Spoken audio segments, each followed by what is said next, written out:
Hi ನಮಸ್ಕಾರ ಗೆಳೆಯರೆ, ಎಲ್ಲರಿಗೂ ನನ್ನ ಚಾನಲ್ಗೆ ಸ್ವಾಗತ.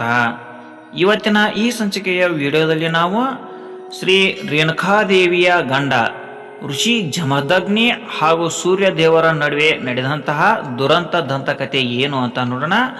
ಹಾಗೂ ರೇಣುಕಾದೇವಿಯು ವರವಾಗಿ ಚಪ್ಪಲಿಯನ್ನು ಏಕೆ ಪಡೆದಳು ಅಂತ ನೋಡೋಣ. ಮತ್ತು ಋಷಿ ಜಮದಗ್ನಿ ಮತ್ತು ಸೂರ್ಯ ದೇವರು ಪರಸ್ಪರ ಏಕೆ ತಮ್ಮ ನಡುವೆ ಶಾಪವನ್ನು ಕೊಟ್ಟುಕೊಂಡರು ಅಂತ ನೋಡೋಣ. ಇನ್ನೂ ಯಾರು ನಮ್ಮ ಚಾನಲನ್ನು ಸಬ್ಸ್ಕ್ರೈಬ್ ಮಾಡಿಲ್ಲವ ಸಬ್ಸ್ಕ್ರೈಬ್ ಮಾಡೋದನ್ನು ಮರೆಯದಿರಿ ಹಾಗೂ ಬೆಲ್ ಐಕಾನನ್ನು ಒತ್ತಿ. ಒಂದು ಶುಭ ಮುಂಜಾನೆ ರೇಣುಕಾ ಮತ್ತು ಜಮದಗ್ನಿ ಋಷಿ ಕಮಂಡಲು ನದಿಯ ದಡದಲ್ಲಿ ಪ್ರಯಾಣಿಸುತ್ತಿದ್ದರು. ಇದ್ದಕ್ಕಿದ್ದಂತೆ ಜಮದಗ್ನಿಯಲ್ಲಿ ಸಂಭೋಗದ ಬಯಕೆ ಹುಟ್ಟಿಕೊಂಡಿತು ಮತ್ತು ಅದು ಬಂಜರು ಸ್ಥಳವಾಗಿದ್ದು ಯಾರಿಗೂ ಕಾಣದ ಕಾರಣ ತೆರೆದ ಪ್ರದೇಶದಲ್ಲಿ ಇರಬೇಕೆಂದು ಭಾವಿಸಲಾಯಿತು.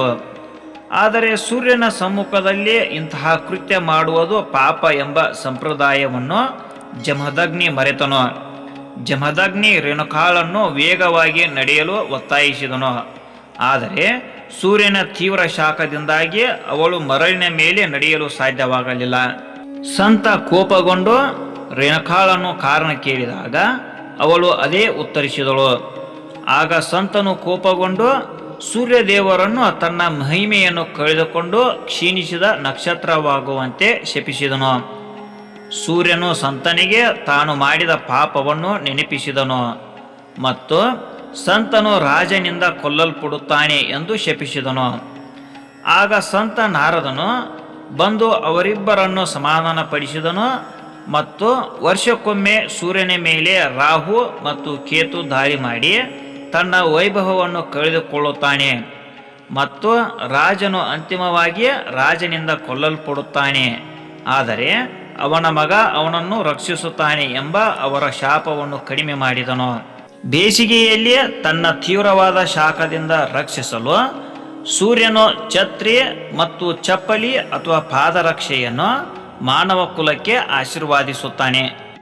ಅದಾದ ನಂತರ ರೇಣುಕಾ ಮತ್ತು ಸಂತರು ಇಂದಿನ ತಮಿಳುನಾಡಿನ ಕುಂಡಲಿಪುರಂ ಬಳಿಯ ಆಶ್ರಮದಲ್ಲಿ ಸಂತೋಷದಿಂದ ವಾಸಿಸುತ್ತಿದ್ದರು. ರೇಣುಕಾವಸು, ವಿಶ್ವವಸು, ಬೃಹದ್ಯಾನು, ಭೃತ್ವಕಣ್ವ ಮತ್ತು ರಾಮಭದ್ರ ಎಂಬ 5 ಗಂಡು ಮಕ್ಕಳಿಗೆ ಜನ್ಮ ನೀಡಿದಳು. ಕಿರಿಯ ಮಗ ರಾಮಭದ್ರನು ಭಗವಾನ್ ಮಹಾವಿಷ್ಣುವಿನ ಅವತಾರ. ನಂತರ ಅವನು ಪರಶುರಾಮ ಎಂದು ಪ್ರಸಿದ್ಧನಾದನು. ಪರಶುರಾಮನು ಎಲ್ಲ ವಿಜ್ಞಾನಗಳಲ್ಲಿಯೂ ಪಾಂಡಿತ್ಯ ಸಾಧಿಸಿದ ಪ್ರಬಲ ವಿಜಯಶಾಲಿಯಾಗಿದ್ದನು. ಅವನು ಶಿವನಿಗಾಗಿ ಅಪಾರ ತಪಸ್ಸು ಮಾಡಿದನು ಮತ್ತು ಮಹಾಪರಶುವನ್ನು ಕೊಡಲಿಯಿಂದ ಪಡೆದನು. ನಂತರ ಅವನನ್ನು ಪರಶುರಾಮ ಎಂದು ಕರೆಯಲಾಯಿತು. ರೇಣುಕಾ ಪ್ರತಿದಿನ ಹತ್ತಿರದ ನದಿಯಿಂದ ನೀರು ತರುತ್ತಿದ್ದರು ಮತ್ತು ಆ ನೀರನ್ನು ಪವಿತ್ರ ಆಚರಣೆಗಳಿಗೆ ಬಳಸಲಾಗುತ್ತಿತ್ತು. ತನ್ನ ಪತಿಯ ಮೇಲಿನ ಭಕ್ತಿ ಮತ್ತು ಆದರ್ಶದಿಂದ ರೇಣುಕಾ ಒಣ ಮರಳಿನಿಂದ ಮಡಿಕೆಗಳನ್ನು ತಯಾರಿಸುವ ಸಾಮರ್ಥ್ಯವನ್ನು ಹೊಂದಿದ್ದಳು. ಅವಳು ಪ್ರತಿದಿನ ನದಿಯ ತಳದಲ್ಲಿ ಮರಳಿನಿಂದ ಹೊಸ ಮಡಿಕೆಯನ್ನು ತಯಾರಿಸುತ್ತಾಳೆ ಮತ್ತು ಕಪ್ಪು ನಾಗರ ಹಾವಿನೊಂದಿಗೆ ಸಮತೋಲನ ಸಾಧಿಸುವ ಮೂಲಕ ಅದನ್ನು ತನ್ನ ತಲೆಯ ಮೇಲೆ ಹೊತ್ತು ತರುತ್ತಿದ್ದಳು. ನಿಮಗೆ ಈ ವಿಡಿಯೋ ಇಷ್ಟವಾಗಿದ್ದರೆ ಲೈಕ್ ಮಾಡಿ ಹಾಗೂ ಇತರರಿಗೂ ಶೇರ್ ಮಾಡಿ. ಇನ್ನೂ ಇಂತಹ ಉಪಯುಕ್ತ ವಿಡಿಯೋಗಳಿಗಾಗಿ ನಮ್ಮ ಚಾನಲ್ನ ಸಬ್ಸ್ಕ್ರೈಬ್ ಮಾಡಿ ಹಾಗೂ ಬೆಲ್ ಐಕಾನನ್ನು ಒತ್ತಿ. ಎಲ್ಲರಿಗೂ ಧನ್ಯವಾದಗಳು.